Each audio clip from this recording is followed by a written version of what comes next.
கர்த்தரும் அருமை இரட்சகருமாய் இருக்கிற இயேசு கிறிஸ்துவின் நாமத்தில் உங்கள் எல்லாருக்கும் என்னுடைய அன்பின் வாழ்த்துக்கள். எப்படி இருக்கிறீங்க? சுகமாக இருக்கிறீங்களா? சந்தோஷமாக இருக்கிறீங்களா?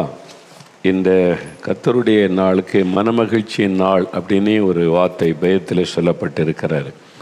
இந்த நாள் மன மகிழ்ச்சியின் நாள். தேவனை ஆராதிக்க, அவருக்காக நம்ம ஒரு நாளை செலவு பண்ண தேவன் தந்திருக்கிற நாள்.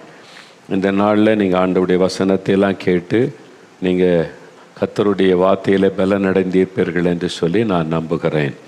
சரி, இந்த நாளில் நாம் முக்கியமான சில காரியங்களை தியானித்து நமக்காக இன்றைக்கு ஜெபிக்க போகிறோம். இதுவரை மற்ற தேசங்கள் மற்றவங்களுக்காலும் ஜெபிச்சோம்ல.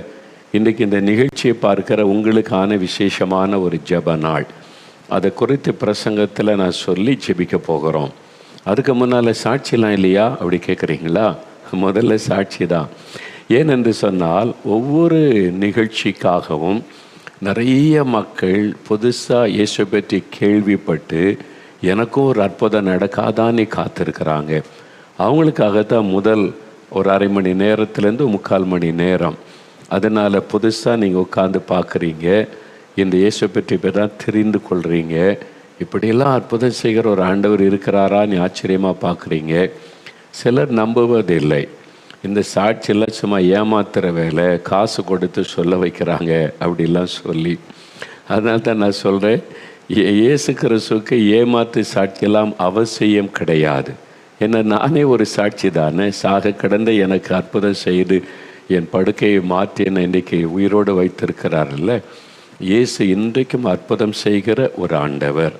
நீங்கள் விசுவாசித்தா உங்கள் வாழ்க்கையிலும் அற்புதம் கட்டாயம் நடக்கும். அதாவது என்றைக்கோ நடந்துச்சு, எப்போவோ நடந்துச்சு, அந்த காலத்தில் நடந்துச்சா சொன்னாங்க, நம்புகிறாங்க, தலைமுறையாக நம்புகிறாங்களே, அதனால தான் நம்பிக்கையோடு செய்கிறேன். இல்லை, இன்றைக்கு இயேசு அற்புதம் செய்கிற தேவன். இன்றைக்கு உங்களுடைய வாழ்க்கையில் அற்புதம் நடக்கும். நாங்கள் ஒவ்வொரு நாளும் நான் போகிற இடங்களில் பார்க்குற மக்கள் சொல்லுகிற காரியங்கள்லாம் ஆச்சரியப்பட வைக்கிறது. இந்த அற்புதங்கள்லாம் மனிதனால் செய்ய முடியாது. இயேசு கிறிஸ்து என்கிற அற்புதமான ஆண்டவர் செய்கிறார். அதனால் இப்போ முதல்ல சாட்சிகளை நான் உங்களுக்காக வாசித்துட்டு 2 சாட்சிகளை வீடியோவில் நீங்கள் பார்க்க போகிறீங்க. நான் திரும்ப என்ன சொல்லுகிறேன்னா, இந்த சாட்சிகள் எதுவுமே இந்த சாட்சி எழுதி அனுப்பினவங்க, இது சொன்னவங்கள நான் பார்த்ததில்லை. உண்மையில் சிலர் தான் அங்கே வருவாங்க, சாட்சியில் வரும்போது அப்போ மீட் பண்ணுவேன். மற்றபடி நான் பார்த்ததில்லை. அவங்க பெற்றுக்கொண்ட அற்புதத்தை எங்களுக்கு டெலிஃபோனில் தெரியப்படுத்தின உடனே அதெல்லாம் நாம் இழுத்துக்கொள்வதில்லை. அவங்கள்ட்ட தெளிவாக பேசி, உங்களுக்கு என்ன நடந்தது, எப்படி நடந்தது, சுகமானது உறுதிதானா, அதெல்லாம் அறிந்த பிறகு அவங்களுடைய முழு முகவரி, அவங்களுடைய ஃபோன் நம்பரோடு நாங்கள் வச்ச பிறகு தான் அந்த சாட்சி உங்களுக்கு வாசிக்கிறோம். யாரும் நாங்கள் போய் சாட்சி சொல்கிறாங்கன்னா நீங்கள் வரலாம்.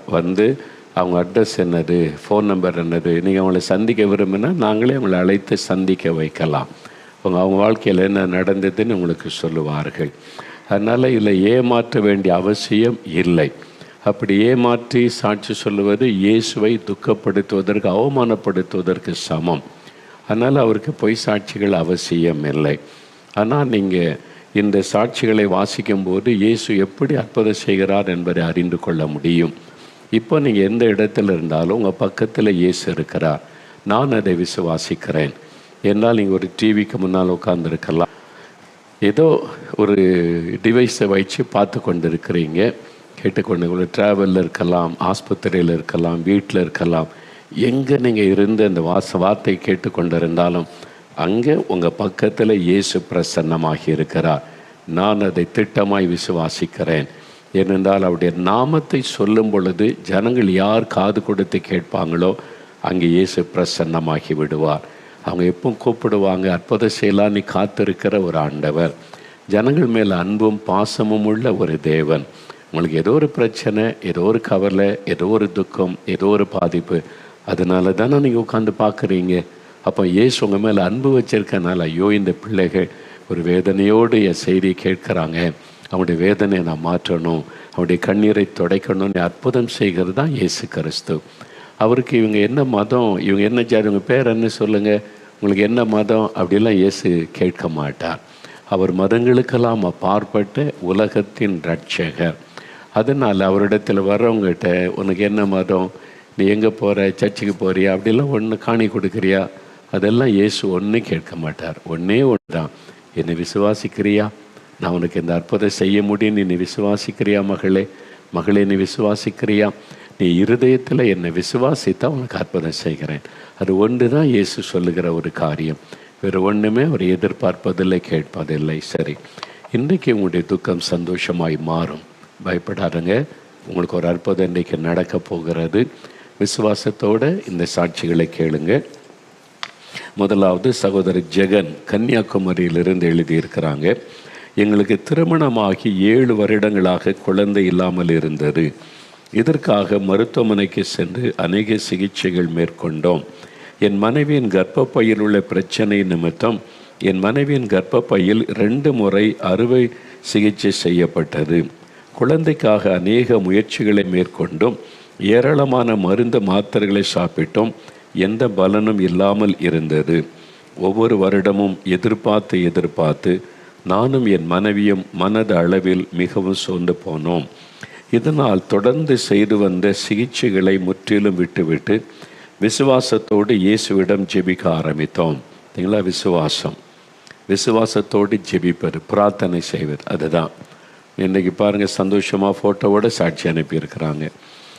சத்தியம் டிவியில் ஒளிபரப்பாகும் ஜெபிக்கலாமாக நிகழ்ச்சியை ஒவ்வொரு வாரமும் தவறாமல் பார்த்து ஜெபித்து கொண்டே வந்தோம். எங்கள் ஜெபத்தை கேட்ட ஆண்டவர் நாங்கள் ஜெபிக்க ஆரம்பித்த சில மாதங்களிலேயே என்னுடைய மனைவி கருத்தரிக்க கிருபை செய்தார். கடந்த ஜூன் மாதம் 6ஆம் தேதி ஒரு அழகான பெண் குழந்தையை தேவன் எங்களுக்கு கொடுத்து எங்கள் கண்ணீரை ஆனந்த களிப்பாக மாற்றிவிட்டார். இப்பொழுது நாங்கள் மிகுந்த மகிழ்ச்சியோடு இருக்கிறோம். எங்கள் விசுவாசமுள்ள ஜெபத்தை கேட்டு, நல்ல கவனிங்க, அவங்க டிவிக்கு முன்னால் உட்கார்ந்து விசுவாசத்தோடு ஜெபித்தார்கள். மோகலாச ஜெபத்தை கேட்டார்ல, அவங்க பார்த்தீங்களா, எங்கள் விசுவாசமுள்ள ஜெபத்தை கேட்டு 7 வருடமாக குழந்தை இல்லாதிருந்த எங்களுக்கு குழந்தை பாக்கியத்தின் ஆசீர்வாதத்தை தந்த இயேசுவுக்கு ஸ்தோத்திரம். இதைத்தான் நான் விசுவாசிக்கிறேன். நீங்கள் ஜெபிக்கணும், உங்கள் கூட சேர்ந்த உதவிக்காக நான் ஜெபிக்கிறேன், அவ்வளவுதான். பூமியில் 2 பேர் ஒருமனப்பட்டு எதை கேட்டாலும் செய்வேன் அப்படின்னு இயேசு சொல்லியிருக்கிறார். நீங்கள் கணவன் மனைவி பெற்றோர் பிள்ளைகள் உங்கள் வீட்டில் 2 பேர் ஒருமனப்பட்டு ஜெபிச்சிட்டாலே இயேசு அற்புதம் செய்வார். சிலர் அப்படி இல்லாமல் தனியாக ஜெபிப்பீங்கள்ல, அப்போ உங்களோட நான் இணைந்து உங்கள் கூட ஒருமனப்பட்டு உங்களுடைய அற்புதத்துக்காக ஜெபிக்கிறேன், அவ்வளோதான். பிரார்த்தனை தான் செய்ய முடியும். அற்புதம் செய்கிறவர் இயேசு. அவனுடைய விசுவாசமுள்ள ஜெபத்தை கேட்டு 7 வருஷம் குழந்தை இல்லாமல் இருந்து 2 முறை ஆப்ரேஷன் கர்ப்பப்பையில் செய்தும் ஆண்டவர் அற்புதம் செய்துட்டார். பார்த்தீங்களா? உங்களுக்கு செய்வார். நீங்கள் கூட இன்றைக்கி குழந்தை இல்லாததுனால அவமானம், நிந்தை, நெருக்கத்தின் நடுவில் இருக்கிறீங்களா? உங்களுக்கு ஒரு அற்புதம் நடக்க போகிறது. விசுவாசத்தோடு நீங்கள் ஜெபிக்க போகிறீங்க. கணவன் மனைவி சேர்ந்து ஜெபிக்கணும். ஒருவேளை கணவர் பக்கத்தில் இல்லை, மனைவி பக்கத்தில் இல்லைன்னா நீங்கள் விசுவாசத்தோடு அவங்க எங்கே இருந்தாலும் சொல்லி ஜெபிக்க சொல்லுங்கள். நம்ம சேர்ந்து இன்றைக்கி ஜெபிக்கலாம். ஆண்டவர் அற்புதம் செய்வான்னு சொல்லுங்கள். 2வது சகோதரி பத்மா கோயில்பட்டியிலேருந்து எழுதியிருக்கிறாங்க. கடந்த ஏப்ரல் மாதத்தின் துவக்கத்திலிருந்து என் தலையில் அரிப்பு எடுக்க ஆரம்பித்தது. எப்பொழுதும் அதிகமாக அரிப்பு எடுத்து கொண்டே இருக்கும். சொரிந்து விட்டால் தலை முழுவதும் சிவந்து விடும். சில நேரங்களில் தலையில் இரத்தம் வரும். மேலும் இரவு தூங்குவதற்காக படுத்து கண்ணை மூடினாலே கருத்த உருவங்கள் கண்முன்னால் நிற்பது எனக்கு தெரியும். அதை தாண்டி தூங்கினால் கெட்ட கெட்ட சொப்பனங்கள் வரும், பயமுறுத்தும் சொப்பனங்கள் வரும். இதனால் பல நாட்களாக இரவு முழுவதும் தூங்காமல் அதிகாலை 5 மணி வரை விழித்து கொண்டே இருப்பேன். 5 மணிக்கு மேல் ஒரு அரை மணி நேரம் தூங்கிவிட்டு வேலைக்கு சென்று விடுவேன். இதனால் என்னுடைய வேலைகளை ஒழுங்காக நிறைவேற்ற முடியாமல் என் சரீரம் மிகவும் சோர்ந்து காணப்படும். எனக்கு பசியே எடுக்காது, சாப்பிட விருப்பமே இருக்காது. சாப்பிடாவிட்டாலும் என் வயிறு ஊதி வீங்கி பெரிதாக காணப்படும். தண்ணீர் குடிக்காமலேயே அடிக்கடி யூரின் சென்று கொண்டே இருக்கும். இதனால் என் சரீரத்தில் ஏதோ ஒரு பெரிய பாதிப்பு ஏற்பட்டு விட்டது என்று பயந்து மருத்துவமனைக்கு நான் செல்லவில்லை. இந்த பாதிப்பின் நிமித்தம் சீக்கிரம் மரித்து விடுவேன் என்ற ஒரு மரண பயம் எனக்குள் வந்துவிட்டது. பயத்தின் நிமித்தம் தினந்தோறும் அழுது கொண்டே இருப்பேன். இப்படிப்பட்ட சூழ்நிலையில் கடந்த மே மாதம் 4ஆம் தேவனுடைய கூடாரத்தில் 3 நாட்கள் நடைபெற்ற விடுதலை முகாமில் கலந்து கொண்டேன். முகாமின் இறுதி நாளில் நீங்கள் பிசாசினால் பாதிக்கப்பட்டவர்களுக்காகவும் வியாதியஸ்தர்களுக்காகவும் மிகுந்த பாரத்தோடு ஜெபம் செய்தீர்கள். அந்த நேரத்தில் நானும் உங்களோடு இணைந்து எனக்காக இயேசுவிடம் மிகுந்த கண்ணீரோடு ஜெபம் செய்தேன். ஜெபித்த அந்த நேரத்தில் இருந்து என் மனதில் இருந்த பாரம் நீங்கிவிட்டது. மிகுந்த சமாதானம் எனக்குள் வந்துவிட்டது. ஜெபித்துவிட்டு சென்ற 2வது நாளிலிருந்து என் தலையில் இருந்த அரிப்பு அப்படியே முற்றிலும் நீங்கிவிட்டது. மேலும் தூங்கும்போது பயமுறுத்தின கருத்த உருவங்களும் சொப்பனங்களும் வருவதில்லை. அதன் பின்பதாக வீங்கியிருந்த என் வயிறு நார்மல் ஆகிவிட்டது. இப்பொழுது எனக்கு எந்த பிரச்சனையுமின்றி நன்றாக தூங்குகிறேன், நன்றாக சாப்பிடுகிறேன், எல்லா வேலைகளையும் நன்றாக செய்கிறேன். ஜெபத்தை கேட்டு என் மரண பயத்தை நீக்கி சரீரத்தில் பூரண சுகம் தந்து என்னை வாழ வைத்த இயேசுவுக்கு மகிமை செலுத்துகிறேன். எத்தனை பிரச்சனை பாருங்கள். தலையில் அந்த அரிப்பு, வயிறு வீங்கி விடுகிறது, காரணமில்லாமல் பிரச்சனை. பிசாசு கருத்த உருவங்கள் வந்து நிற்கிறது. அது தூக்கத்தை கெடுக்கிறது, சொப்பனங்களை கொடுக்கிறது. ராத்திரிலாம் தூங்குவதில்லை. எப்போ உங்களுக்கு தூங்க முடியல, பயனால் அது பின்னால் இருப்பது ஒரு பயப்படுத்துகிற ஆவி. அதனால் இது வேதம் சொல்லுகிறது. நிறைய பேருடைய வாழ்க்கையில் விடுதலை பற்றி சாட்சியாக இருக்காங்க. பாருங்கள், விடுதலை ஆயிற்று இல்லை, ஆண்டவர் எப்படி விடுதலை கொடுத்துட்டார். இன்றைக்கி நீங்கள் பயத்தோடு இருக்கிறீங்க. அதை வெளியே சொல்லக்கூட உங்களுக்கு பயம். எனக்குள்ள மரண பயம் இருக்குது. தூக்க நேரத்தில் பயந்து ராத்திரியில் தூங்காமல் விழிச்சிருக்கன்னு சொல்கிறதுக்கே ஒரு பயம். இன்றைக்கு உங்களுக்கு விடுதலை நாள். இயேசு உங்களை கவனிக்கிறார். இன்றைக்கு அவர் ஒரு விடுதலை உங்களுக்கு தரப்போகிறார். அதனால் விசுவாசத்தோடு நீங்கள் ஜெபிக்கணும். அடுத்தது சகோதரி சகாயம், கடலூர்லேருந்து எழுதியிருக்கிறாங்க.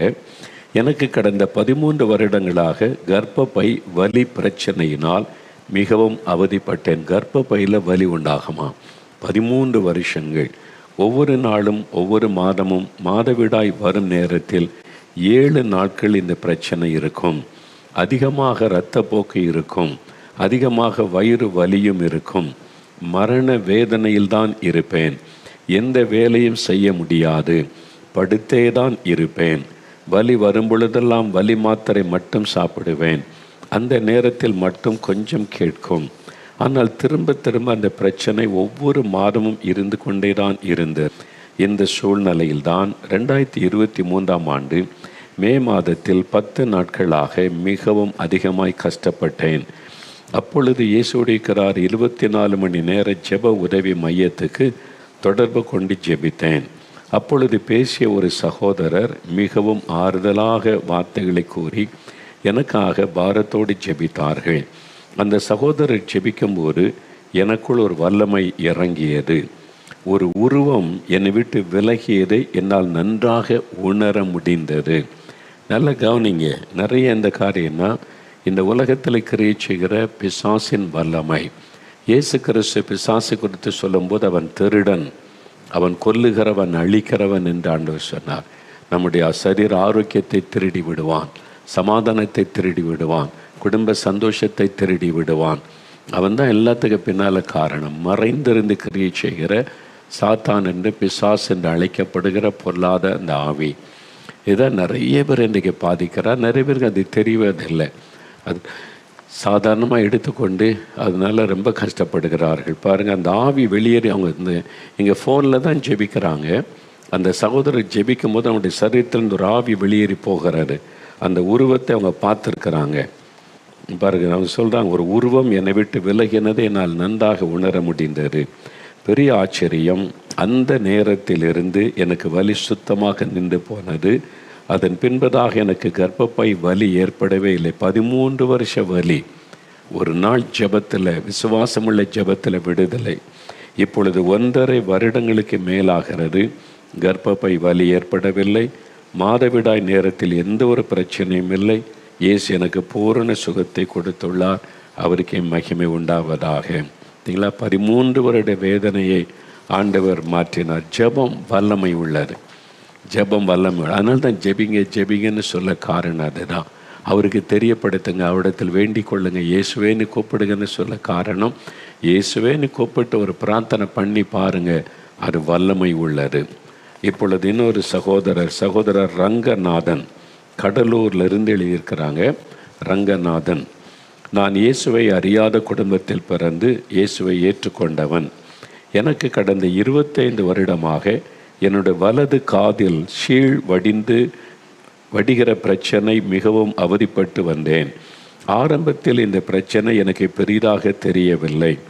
ஆனால் நாள் ஆக ஆக காது வலிக்க ஆரம்பிக்கும், காதில் ஊறல் எடுக்கும், மேலும் அனுதினமும் ஷீழ் வடிந்து கொண்டே இருக்கும். இதனால் மிகவும் கஷ்டப்பட்டேன். எந்த வேலையும் என்னால் நிம்மதியாக செய்ய முடியாது.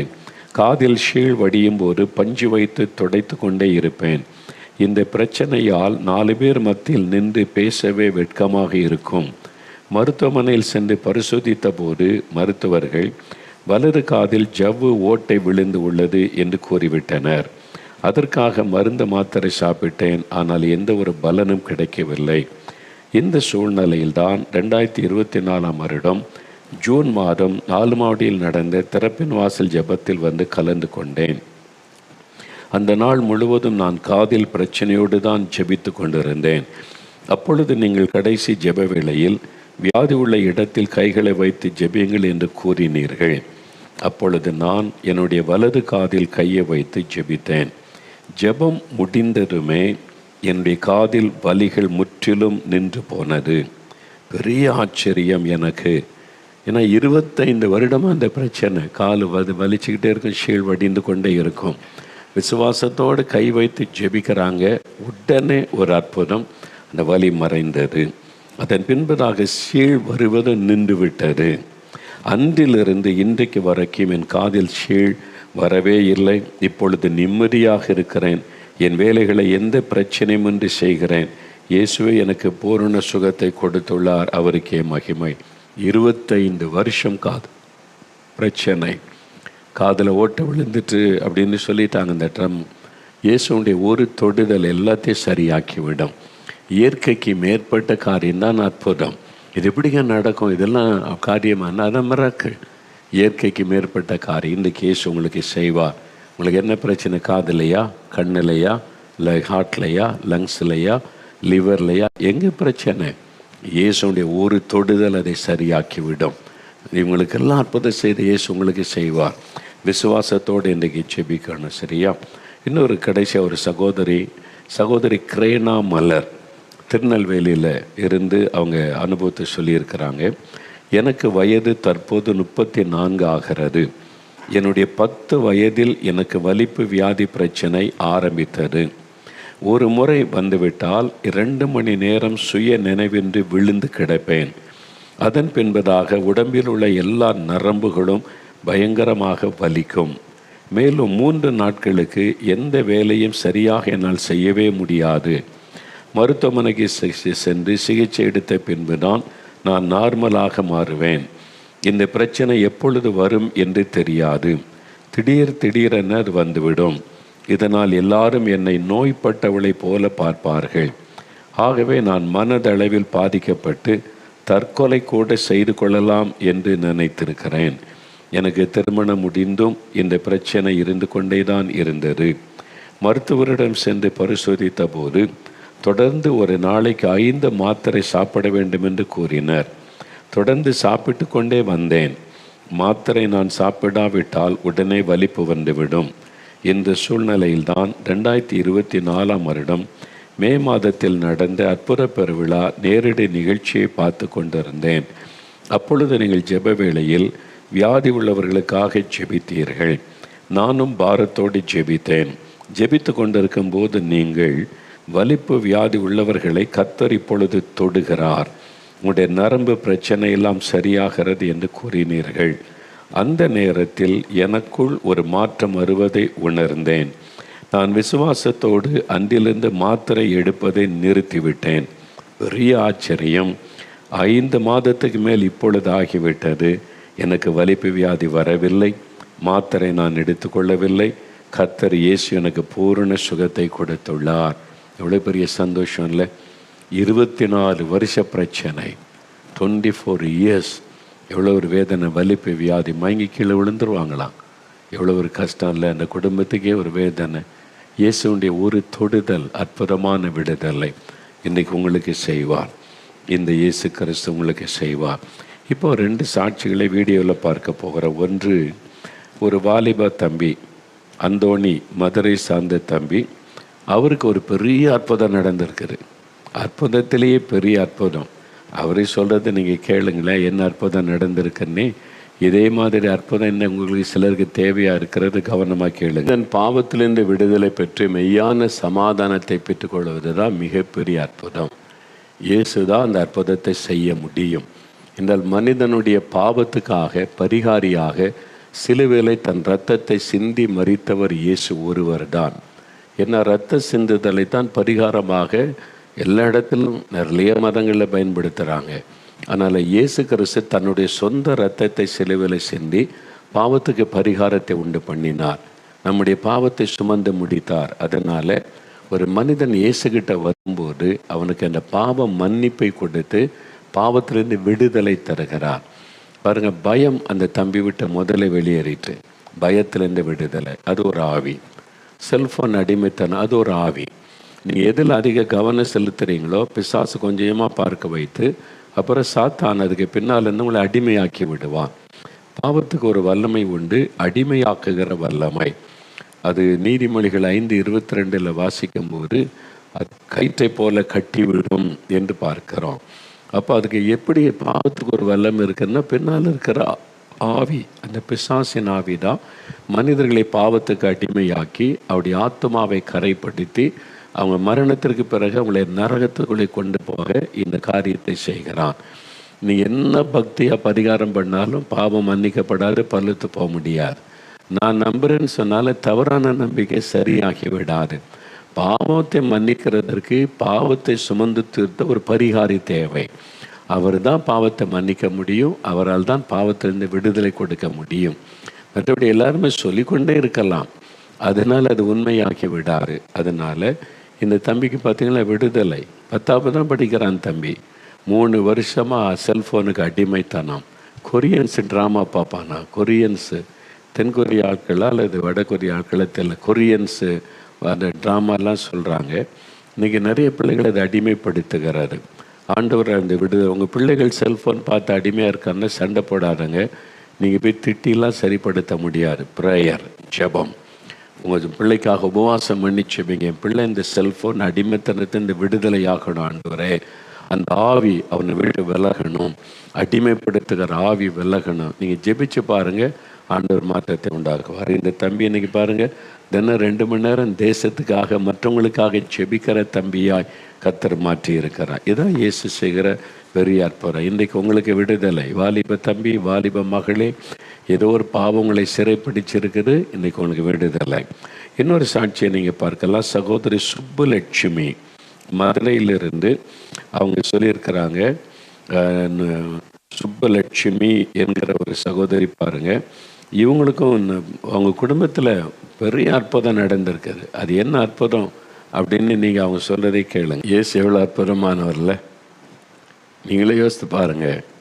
சுப்புலட்சுமி என்கிற அந்த அருமையான மகள், அவங்களுடைய கண்ணீரை துடைக்க இயேசு எப்படி அற்புதம் செய்திருக்கிறார். யாரோ ஒரு நண்பர் சொல்லியிருக்கிறாங்க, இந்த நிகழ்ச்சியை பாருங்கள், சனி ஞாயிற்றுக்கிழமை வருது சத்யன் டிவியிலன்னு சொல்லி. அவங்க பார்த்தபோது மெய்யான ஒரு ஆண்டவர் யார் என்பதை அறிந்து கொண்டாங்க. பிரியமானவர்களே, நீங்களும் ஒரு கேள்வி கேளுங்க. உலகத்தில் எத்தனையோ கடவுள் இருக்குது, ஒவ்வொரு மதத்துக்கு ஒரு கடவுள் இருக்குது. ஒரே கடவுள் தான் இருக்க முடியும். ஒரு உலகம், ஒரு கடவுள் தான் இருக்க முடியும். ஒரு மாநிலத்திற்கு ஒரு முதலமைச்சர் தான், ஒரு தேசத்திற்கு ஒரு பிரதம மந்திரி தான் இருக்க முடியும். ஒரு உலகத்திற்கு ஒரு கடவுள் தான். அவங்கவுங்க நம்புவதெல்லாம் கடவுளாக இருக்க முடியுமா? நீங்களே ஒரு கேள்வி கேளுங்க, தேடுங்க தேடுங்க ஆண்டவர்கிட்ட. மெய்யான கடவுள் யார்? நான் அந்த ஆண்டவரை பார்க்கணும், அந்த கடவுள் எனக்கு தெரியணும். தேடுங்க. இல்லாதபடி நீங்கள் தவறான நம்பிக்கையில் தேடி தேடி தேடி இப்போ நடந்துடும் அப்போ நடந்துடும் 20 வருஷம் 30 வருஷமாக நடந்து பிரயாசப்பட்டு கடைசியில் வாழ்க்கையில் ஏமாற்றம் அடைந்து இல்லை. இங்கே பாருங்கள், 7 வருஷம் அவங்களுக்கு என்னென்னோ செய்தாங்க. டாக்டர்கிட்ட போனாங்க, டாக்டர் சொல்லிட்டாங்க குழந்தை பிறக்க வாய்ப்பு இல்லை. ஏன்னா உங்களுடைய சரீரம் பாதிக்கப்பட்டிருக்குது, கணவருடைய உங்களுடைய கர்ப்பப்பையில் பிரச்சனை, அவங்களுக்கு வந்து பிளட் கவுண்டில் பிரச்சனை இருக்குது, குழந்தை பிறக்க வாய்ப்பு இல்லை. ஆனால் இயேசு அவருடைய ஜெபத்தை கேட்டு உடனே ஆசீர்வதித்தார். அப்போ இது வரைக்கும் தடுத்து வைத்திருந்தது யார்?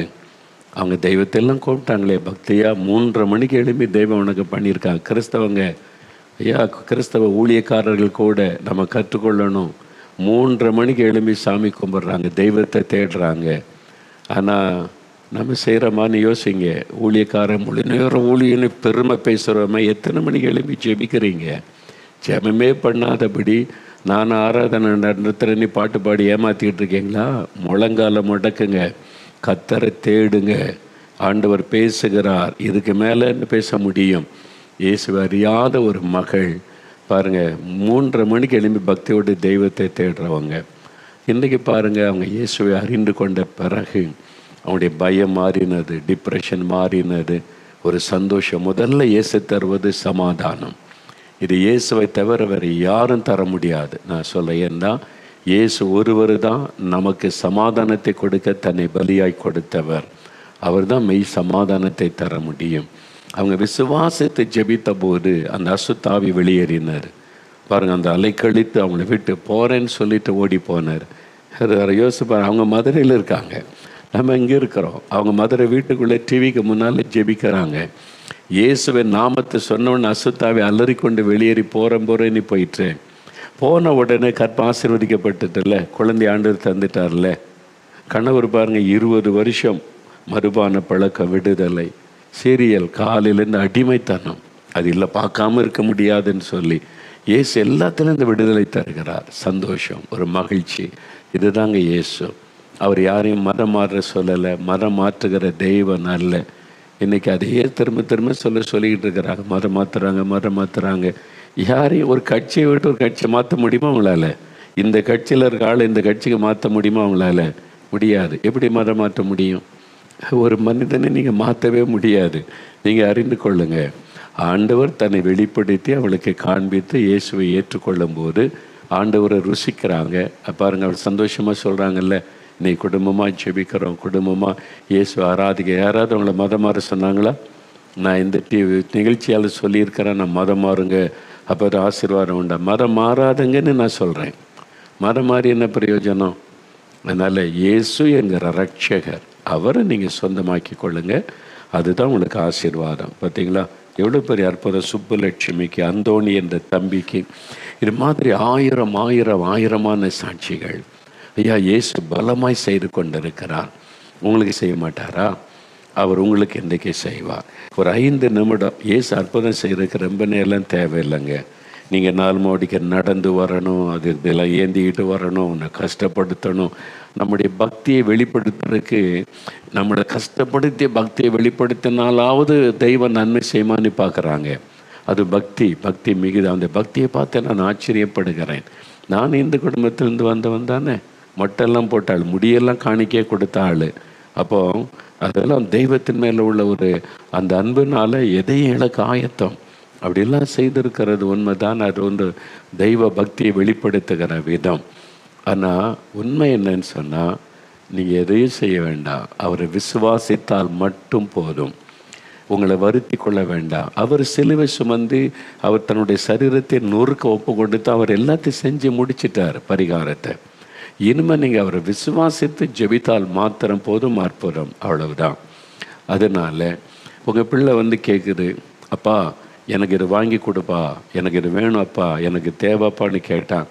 மகனை வாங்க, நீ இங்கேருந்து இந்த ஊரை ஒரு 7 ரவுண்டு சுற்றி அடிச்சுட்டு வா, உனக்கு தருவேன்னு சொல்லுவீங்களா?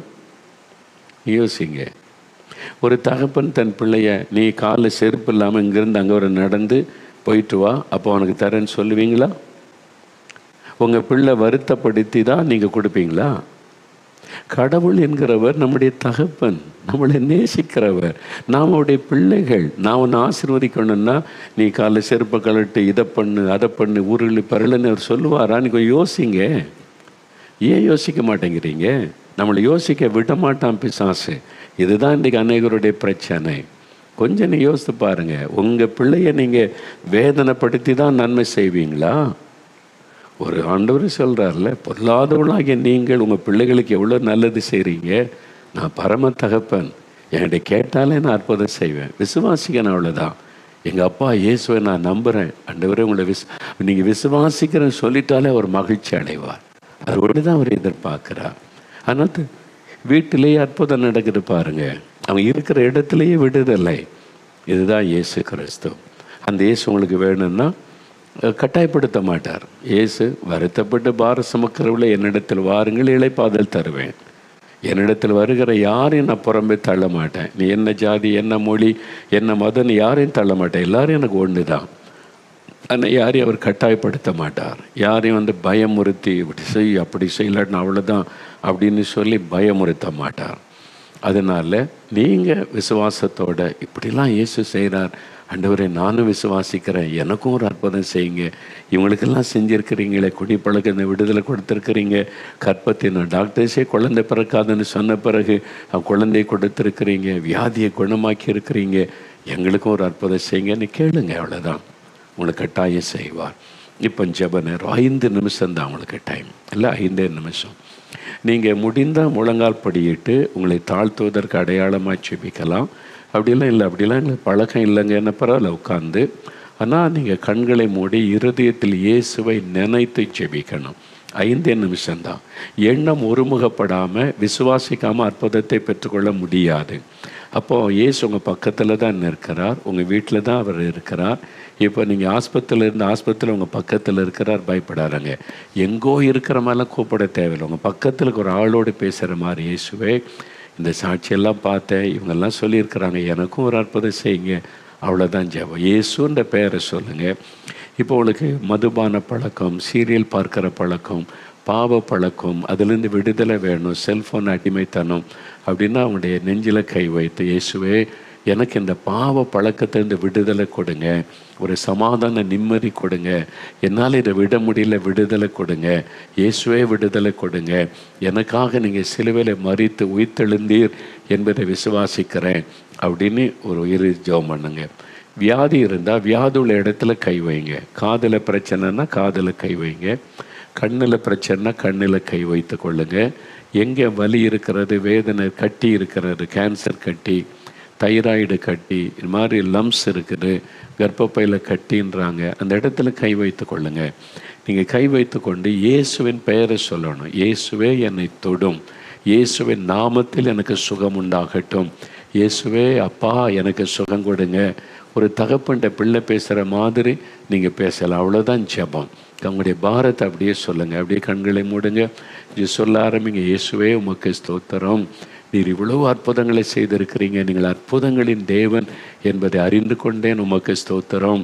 நீர் என்னையும் நேசிக்கிறீர் என்பதை விசுவாசிக்கிறேன், உம்முடைய வல்லமை நான் விசுவாசிக்கிறேன், எனக்கும் ஒரு அற்புதம் செய்யுங்க, எனக்கு இந்த பாவத்திலிருந்து விடுதலை தாங்க, இந்த மதுபானத்திலிருந்து விடுதலை கொடுங்க, இந்த சீரியல்லேருந்து விடுதலை கொடுங்க, செல்ஃபோன் அடிமைத்தனத்திலிருந்து விடுதலை கொடுங்க, புகைப்பிடிக்கிற பழக்கத்திலிருந்து விடுதலை கொடுங்க, இந்த பாவம் வேண்டாம், இயேசுவின் நாமத்தில் இந்த பாவத்திலிருந்து எனக்கு விடுதலை உண்டாகட்டும், புது இருதயத்தை கொடுங்க, எனக்கு சமாதானம் கொடுங்க, நிம்மதி கொடுங்க, இயேசுவே இந்த பயம் என்னை விட்டு விலகட்டும், பயத்தின் ஆவி விலகட்டும். சொல்லுங்கள் இயேசுவின் பெயரை சொல்லுங்கள். இயேசுவே இந்த வியாதி என்னை விட்டு விலகி போகட்டும், உங்கள் கரத்தினால் என்னை தொட்டு குணமாக்குங்க, இந்த வியாதியை நீங்கள் எடுத்து போடுங்க, இந்த கேன்சர் வியாதி மறையட்டும், ஆஸ்துமா வியாதி என்னை விட்டு விலகட்டும், இந்த ஜாயிண்ட் பெயின் எல்லாம் மறையட்டும், எலும்புகள் நரம்புகளை தொடுங்க, இயேசுவை என் குழந்தையை குணமாக்குங்க, என் குழந்தைக்கு அற்புதம் செய்யுங்க, ஆஸ்பத்திரியில் ஆபத்தான நிலைமையில் வச்சுருக்கிறோம், நீங்கள் தான் ஒரு அற்புதம் செய்யணும், என் குழந்தையை தொடுங்க, என் கணவரை தொடுங்க, என் மனைவியை தொடுங்க, இயேசுவே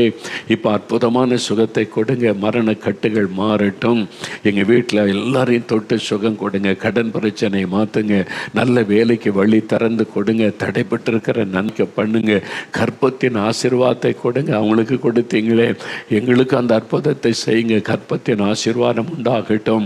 இயேசுவே தொடுங்க, இயேசுவே அற்புதம் செய்யுங்க, இயேசுவே விடுதலை கொடுங்க. இந்த பொருளாத பிசாசின் கிரியைகள் அழியட்டும், பயத்தின் ஆவிகள் விலகி போகட்டும் இயேசுவின் நாமத்தில். இப்போ இயேசுவின் பெயரை சொல்ல சொல்ல விடுதலை.